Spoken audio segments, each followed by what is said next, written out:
कैस्टो app में आपका स्वागत है। आप हम आज बना रहे हैं पार्ट 3। पहले भाग में मैंने आपको बताया है कुंडली का प्रेडिक्शन करना। दूसरे भाग में मैंने बताया है 12 भाग का फल।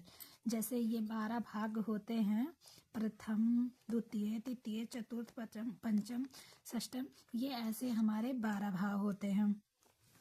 तो इनके क्या क्या फल हैं आप हमारे पिछले वीडियो में जान सकते हैं, आप उसको देख के। अब उसके आगे मैं आपको बताने जा रही हूँ कि अब पिछले वीडियो में मैंने आपको मेष लगन का चार्ट बना के बताया था। अब ये आज हम बताने जा रहे हैं प्रेडिक्शन के तौर पे। ये कर्क लगन की कुंडली है, यहाँ चौथा है। फिलहाल आपको एक जानकारी और दे दें, अंकों का खेल है ये। जो भी है आप अंक इसको पहले याद करें। और ये अंक 4 नहीं है, ये 4 अंक की राशि है। आज हम आपको राशि समझाते हैं। ये हमारी राशि, जो ये 12 अंक हैं, ये 12 राशियां हैं। इन 12 राशियों को पहले तो आपको याद होना चाहिए। जैसे किसी ने कहा 3 अंक, तो फट से आपके जुबान पे आए कि ये मिथुन लगन का चार्ट है। किसी ने बोला 6 अंक, तो आप झट से बोलिए कि ये कन्या लगन का चार्ट है। तो पहले आपको अंक याद करना है और राशि याद करना है। अगर आपको अंक और राशि समझ में आ जाती है तो आपको आसान हो जाएगा ये बताना कि ये किस लगन का चार्ट है। अब जैसे ये हम बता सकते हैं, ये कर्क लगन का चार्ट है। अब कर्क लगन का चार्ट, इसके स्वामी कौन हुए, तो अब ये जानिए कि राशि स्वामी इसके कौन हुए। तो इसका राशि स्वामी चंद्र होता है। ये ग्रह हुए हमारे जितने भी 9 ग्रह होते हैं। जैसे ये आपको यहाँ हम राशि बताए और यहाँ हम आपको ग्रह बताते हैं।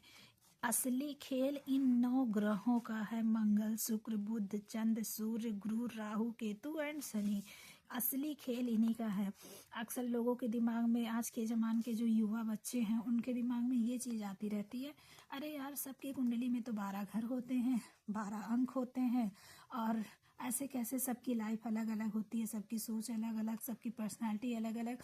तो असली जो खेल होता है इन ग्रहों का होता है। जो ये ग्रह हैं, ये ग्रह जिस भी कुंडली में जैसे स्थापित होते हैं, उस इंसान का स्वभाव, हाव भाव, उसकी पर्सनालिटी, उसके चलने का, चिड़चिड़ाने का, बोलने का, बतियाने का, उसके वॉइस का, इन ग्रहों की वजह से इंसान जब पैदा होता है तो ये ग्रह कितनी डिग्री पे होते हैं, कैसे होते हैं, ये डिग्री वाला तो मैं आपको बाद में बताऊंगी। लेकिन आप ये जान लें कि ये ग्रह ही हैं जो हमें, हर इंसान को अपोजिट रखते हैं। और सबको ये भी बताते हैं कि सबके कुंडली का लगन चार्ट एक नहीं होता। अगर लगन चार्ट एक हो गया तो ग्रहों की स्थितियां अलग अलग होती है। और फिर अगर ग्रह की स्थितियां भी सेम हो गई तो उस पर डिग्री देखना रहता है, अंश देखना रहता है, अंतरदशाएं, प्रति अंतरदशाएं, बहुत सारी चीज़ें ऐसी है। ये एक सागर है, जितना इसको मंथन करेंगे उतना ही इसमें से अमृत निकलेगा। तो इसलिए मैं आपको धीरे धीरे बताती चलूँगी। लेकिन अगर आप हमसे कुंडली बनाना सीखना चाहते हैं तो हमारे चैनल को लाइक एंड सब्सक्राइब करें, और हम आपको इसमें ग्रह का स्थापित भी करके बताऊंगी। फिलहाल आइए हम इस चार्ट के बारे में जानते हैं कि ये चार्ट क्या है। अब देखिए, यहाँ 4 अंक है, तो ये हुआ कर्क लगन की कुंडली। कर्क लगन हुई ना ये, तो अब यहाँ आ गया हमारा सिंह लगन।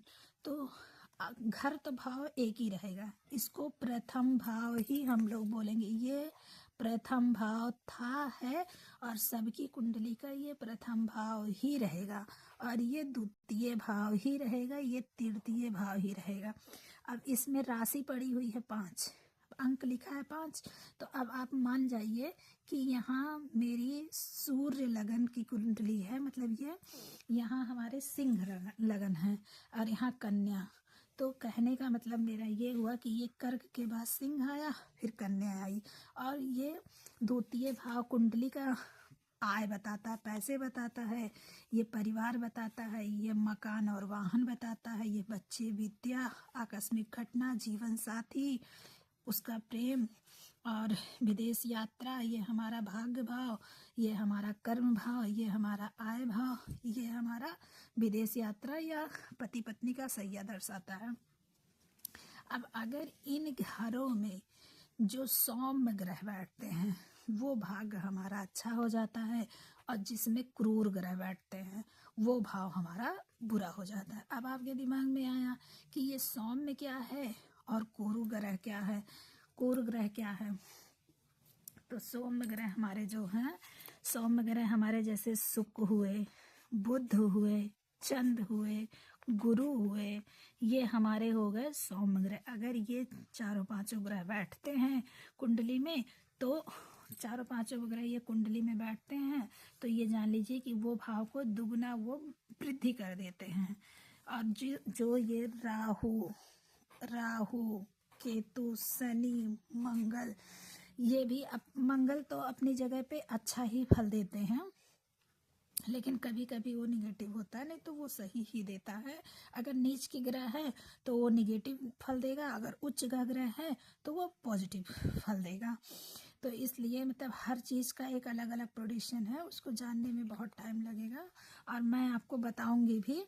और फिलहाल आइए अब हम जानते हैं ये ग्रह बैठा के। अब देखिए मैंने इसमें बैठाया है शुक्र ग्रह, ये है ना हमारा, देखिए जरा ध्यान से, ये शुक्र ग्रह है।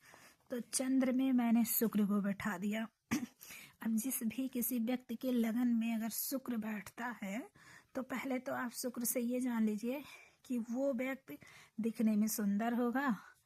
चंद्र तो है ही, तो चंद्र उस इंसान को उंगलियां प्रदान करता है, हाथ प्रदान करता है, वो सांवला होगा, पतला होगा, लंबा होगा, उसकी पर्सनालिटी हुई। अब ये शुक्र हुआ, शुक्र इंसान को ऐश्वर्य, समृद्धि, सुख, पैसे, गाड़ी, ये सारी चीज़ें देता है। तो आप ये जान लीजिए कि अक्सर लगन के शुक्र इंसान को वैवाहिक जीवन, क्योंकि इनकी 7वीं दृष्टि यहाँ पड़ी, जो उनके विवाह का घर होता है, उनके जीवन साथी, उनका प्रेम का जो घर होता है, इनकी 7वीं दृष्टि यहाँ पड़ी, तो ये इस घर का भी अच्छा फल दिए और इस घर का भी अच्छा फल दिए। तो जानने की कोशिश करिए कि जब भी कोई भी अच्छा ग्रह लगन में होगा तो सबसे अच्छी बात तो ये है कि अगर कोई अच्छा ग्रह लगन में पड़ा तो वो पूरी कुंडली की महादशाएं ही बदल देता है। फिलहाल आप इतना ही अभी जानें और मैं आपको धीरे धीरे ऐसे बताती रहूँगी, और आप प्लीज़ हमारे चैनल को सब्सक्राइब करें।